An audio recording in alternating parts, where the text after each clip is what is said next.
Listen, the sound of a dead engine in the middle of a late April silence is the loudest noise a man will ever hear. It's a hollow, metallic thud that echoes off the corrugated tin of the machine shed, a sound that tells you the bank owns your dirt and the bank doesn't care about the rain. Elias stood there, his knuckles barked and bleeding, staring at the dash of the John Deere 8R that had become nothing more than a $250,000 paperweight. Outside, the sky was a bruised, ugly purple, the kind of color that makes veteran farmers pull the keys out of the ignition and head for the storm cellar. The National Weather Service had been screaming from every radio and smartphone for 48 hours, "Stay out of the fields." A freak Arctic oscillation was supposed to drop 3 inches of ice on the Midwest by Tuesday, effectively killing anything that dared to sprout. But Elias wasn't looking at the radar on his phone. His eyes were fixed on a grease-stained, dog-eared book that hadn't been right about much since the 70s, except for the things that truly mattered. His father's 1974 Farmer's Almanac didn't have a satellite uplink or a real-time Doppler feed, but it had notes in the margins written in a steady, cursive hand that spoke of soil temperature, the migration of the barn swallows, and the way the birds nested in the high oaks when the deep earth was finally ready to breathe. The humiliation wasn't just the broken tractor. It was the way the Mid-Valley Ag service truck had pulled out of his driveway an hour ago, the technician's words still ringing in the damp spring air like a death sentence. They'd told him the IVT transmission was cooked, a catastrophic internal failure that would require a month of back-ordered parts and a labor bill that would swallow his remaining credit line whole. They told him he was lucky the weather was turning bad because he wouldn't be able to plant anyway. As the service truck's taillights faded into the mist of a cooling April evening, Elias felt the weight of 3 generations of struggle pressing down on his shoulders. The neighbors, driving their shiny, computerized rigs down the county road, didn't even wave as they rushed home to beat the vortex. They just looked at his idle 24-row planter and shook their heads. They saw a man who was already beat, a man who didn't have the sense to listen to the experts or the money to fix his own mistakes. The silence of the farm felt like a predator, waiting for him to finally give up and sign the papers that would turn his family's legacy into another suburban subdivision or a corporate monoculture plot. But there's a specific kind of madness that takes hold when you have nothing left to lose but your pride and a stack of yellowed paper. Elias reached into the cab, bypassing the blinking error codes and the touchscreen that was stubbornly telling him service required. And he felt for the manual override lever his father had insisted on installing years ago against the dealer's strict advice. His hands were shaking, not from the cold that was beginning to seep through his chore coat, but from the sheer audacity of what he was about to do. The almanac said the frost wouldn't hold, that the NWS was reading the wind wrong because they weren't looking at the way the pressure was dropping in the valley compared to the ridge. It was a gamble that would either make him a local legend or the biggest fool in the history of the county. And as he wiped a smear of black oil across his forehead, he knew the harvest had already begun in his mind, long before the first seed hit the furrow. He wasn't just fighting the weather, he was fighting the modern world that told him his intuition was obsolete and his equipment was unfixable without a corporate handshake. He looked at the almanac one last time, seeing his father's scribble. April 28th, the earth wakes up. Trust the dirt, not the air. While the rest of the world was hunkering down for a disaster that hadn't arrived yet, Elias picked up a heavy wrench and began to tear into the belly of the beast. The phone in Elias's pocket was a jagged heartbeat, vibrating against his thigh with the persistence of a debt collector who smelled blood in the water. It was Miller, the lead manager at Mid-Valley Ag, calling for the 5th time since sundown. Miller didn't speak in terms of soil or seasons. He spoke in terms of asset protection and liability. The voice on the other end, when Elias finally answered, was cold and clinical, informing him that because he'd cracked the seal on the 8R's transmission without a factory-certified tech present, the warranty was officially flagged and the service contract was being reviewed for termination. They weren't coming to fix it anymore. They were coming to assess the damages to the unit for a potential repossession process. Elias hung up without a word, the silence that followed feeling even heavier than the threat. He was staring at a 6-figure debt and a tractor that looked like a surgical patient with its chest cavity pinned open. The deadline wasn't some distant date on a calendar. It was Friday.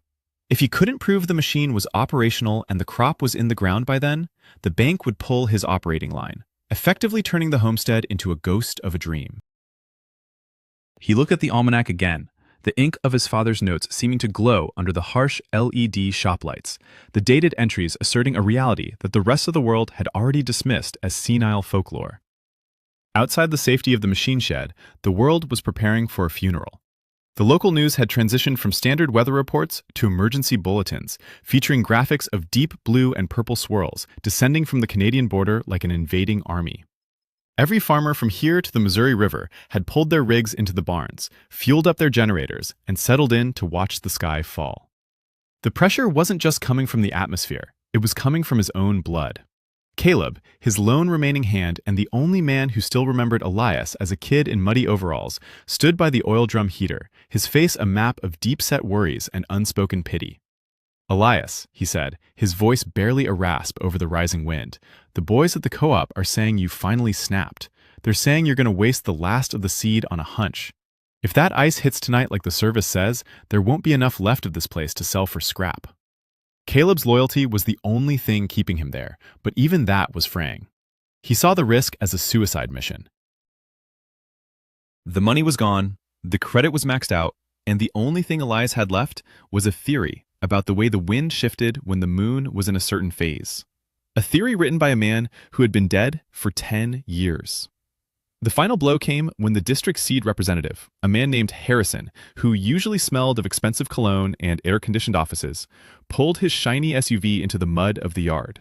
He didn't even get out at first, just rolled down the window as Elias walked out to meet him. Harrison told him flatly that the company had seen his activity on the GPS logs. The 8R's telematics were still reporting its position and status to the cloud, even while it was broken. They knew he was prepping the planter. Harrison warned him that if he put that seed in the dirt tonight, the germination insurance would be voided instantly. "The National Weather Service says it's 100% certainty, Elias," Harrison shouted over the rising gale. 3 inches of ice. You plant now, you're literally burying your future in a freezer. Don't be a martyr for a dead man's book. As the SUV sped away, splashing cold mud onto the side of the machine shed, Elias felt the walls closing in.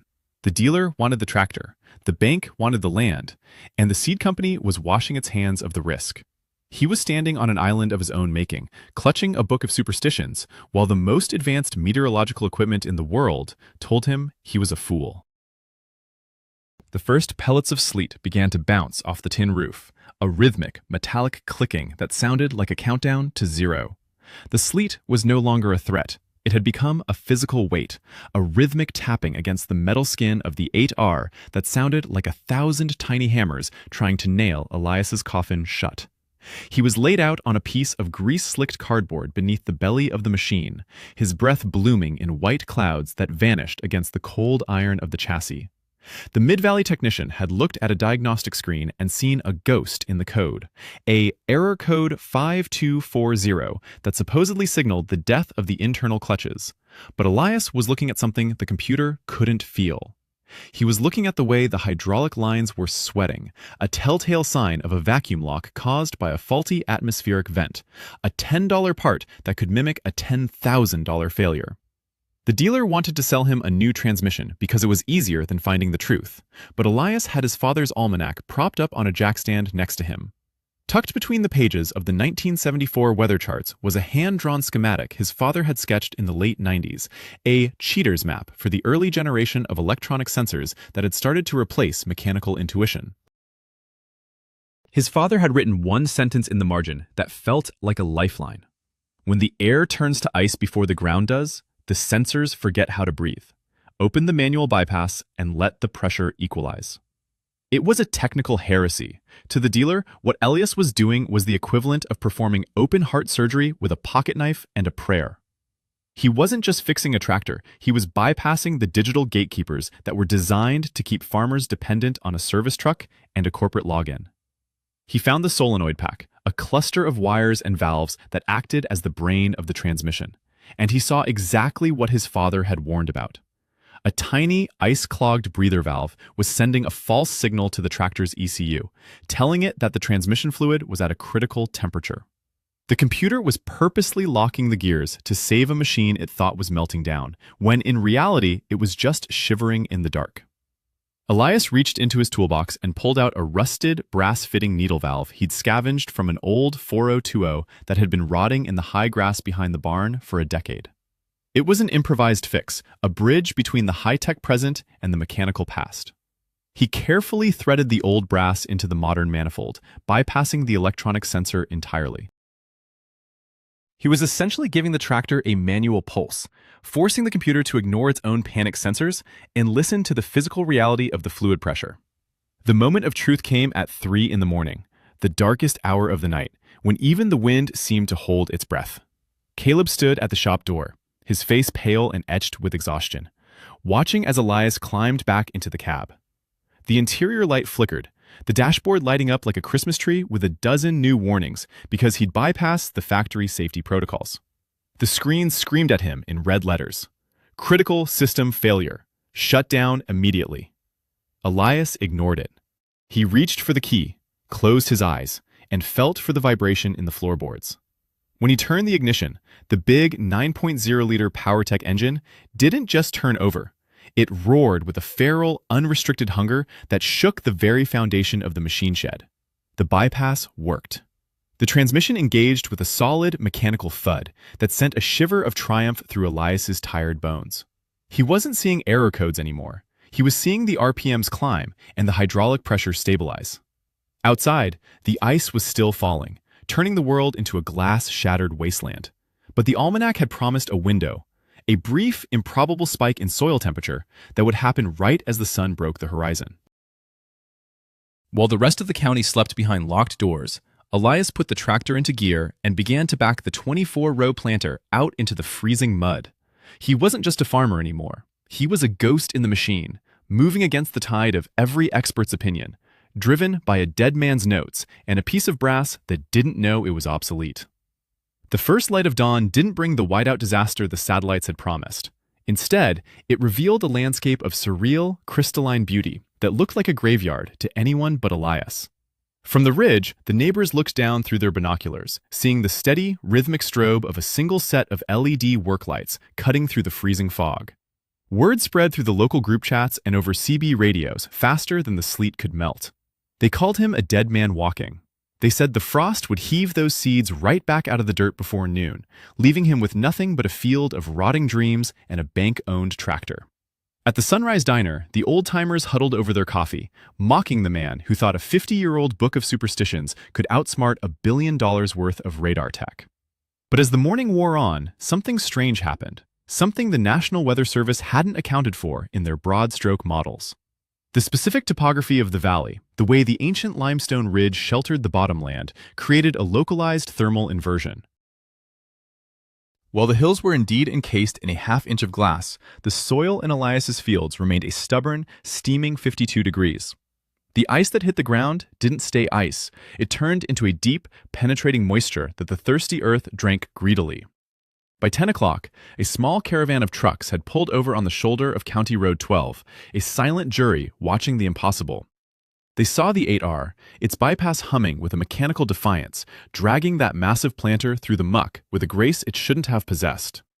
Miller from Mid-Valley Ag was there, his company truck idling as he stared at the telemetry on his laptop that was still screaming machine disabled. He couldn't wrap his head around how a tractor with a shattered transmission was currently pulling a full load at 5 miles per hour. He climbed out of his cab, standing in the slush, watching as Elias made the turn at the headland with surgical precision. There was no more mocking laughter from the road. The skeptics were watching a man do the one thing they had all been told was impossible. He was out farming the future. The almanac hadn't just predicted the weather, it had predicted the soul of the land itself. Elias's father had known that when the wind came out of the southeast during a spring moon, the valley acted like a thermal battery, holding the heat of the previous week's sun deep in its belly, protected by the very fog that the meteorologist had mistaken for a storm front. The shift in the atmosphere was palpable, both physically and socially. As the sun climbed higher, the ice began to slide off the power lines and the barn roofs in heavy, wet sheets, revealing a world that was suddenly, miraculously, vibrant and alive. The Arctic disaster had lasted exactly 6 hours, just long enough to scare every other farmer into staying in bed, while Elias had already tucked 500 acres of corn into a warm, damp bed of perfectly prepared soil. Harrison, the seed rep, pulled back into the driveway, but this time he didn't stay in his SUV. He stood by the gate, watching the planter discs slice through the earth, a look of profound disbelief on his face. He'd come to deliver a termination notice, but instead, he found himself checking his watch and realizing that Elias was going to be the only man in the three-state area with a crop in the ground before the real rains arrived next week. The reputation of the crazy man with the book was dissolving in the morning sun, replaced by a begrudging, heavy-lidded respect. Elias didn't stop to wave. He didn't stop to gloat. He just kept his eyes on the horizon, the grease from his father's old manual still smeared on his cheek like war paint. He had survived the humiliation and the mechanical betrayal, and now, as the skeptics began to pull away one by one to scramble back to their own silent sheds, he knew the harvest wouldn't just be about the yield in the bin. It would be about the vindication of a legacy they had all forgotten how to read. The harvest didn't just arrive. It roared across the valley in a wave of shimmering gold that felt like a personal apology from the universe. By the time October's frost started painting the stubble white, the scales at the local elevator were telling a story that the data analysts in the city couldn't explain. While the neighbors were struggling with moisture levels and a late-season blight that had decimated the crops planted in the safe window, Elias's corn was coming off the cob at a staggering 18% moisture, with test weights that broke the county record. The combine, an old but meticulously maintained machine that Elias had spent the summer tuning with the same mechanical intuition he'd used on the 8R, moved through the fields like a predator. Every time the grain tank emptied into the cart, it was a metallic thunder of vindication. The 8R tractor, still sporting that scavenged brass needle valve and a few layers of grime from its spring battle, sat idling by the gate, no longer a symbol of debt, but a monument to a man who knew when to break the rules. Miller from Mid-Valley Ag didn't show up with a repossession notice this time. He showed up with a technician and a notebook, asking if he could take photos of the modified solenoid pack. He didn't talk about warranties or liability anymore. He talked about field expedient engineering and asked Elias if he'd be interested in consulting for their regional service training. Elias just smiled, wiped the dust from his eyes, and pointed to the dog-eared book sitting on his dashboard. He told them the fix wasn't in the brass, it was in the belief that the machine serves the man, not the other way around. The bank had gone quiet too. The massive payout from the record-breaking yield didn't just cover the year's operating line. It cleared the arrears and put enough in the black to ensure that the next generation of his family wouldn't have to start their lives in a hole. But the real payoff wasn't the money or the grudging respect of the dealer. It was the moment Elias sat on the tailgate of his truck as the sun dipped below the horizon on the final day of the season, watching the dust settle over the empty rows. He held his father's almanac in his hands, feeling the grain of the paper and the ghost of the man who had written those notes 50 years ago. He realized then that his father hadn't been a psychic or a magician. He was just a man who had paid attention. He had understood that a farm isn't a factory and a field isn't a spreadsheet. It's a living, breathing thing that requires a conversation, not just a set of instructions from a satellite. The almanac was a record of that conversation. A bridge across time that proved that even in an age of artificial intelligence and automated systems, there is no substitute for the wisdom of the dirt.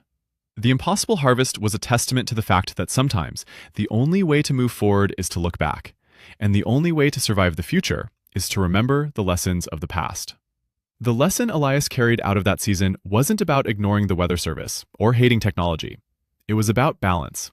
He still used the GPS, and he still appreciated the horsepower of the modern era, but he never again let a glowing screen tell him what he could feel beneath his own boots. He learned that the most important sensor on the entire farm was the one between his ears and the one in his heart. The neighbors eventually stopped calling him crazy and started asking him what the birds were doing and which way the wind was blowing before they hooked up their own planters. He became a guardian of the old ways, a man who proved that a legacy isn't something you inherit. It's something you fight for every single day, in the mud and the cold. As he tucked the almanac back into its place on the shelf, he knew his father would have just nodded, wiped his hands on a greasy rag, and told him it was about time he learned how to read. The story of that season became a legend in the county, a reminder that when the world tells you to stay in the shed, Sometimes the bravest thing you can do is turn the key and trust the man who came before you. If you had to choose between a billion-dollar satellite and your grandfather's handwritten notes, which one would you bet the farm on? Tell me in the comments.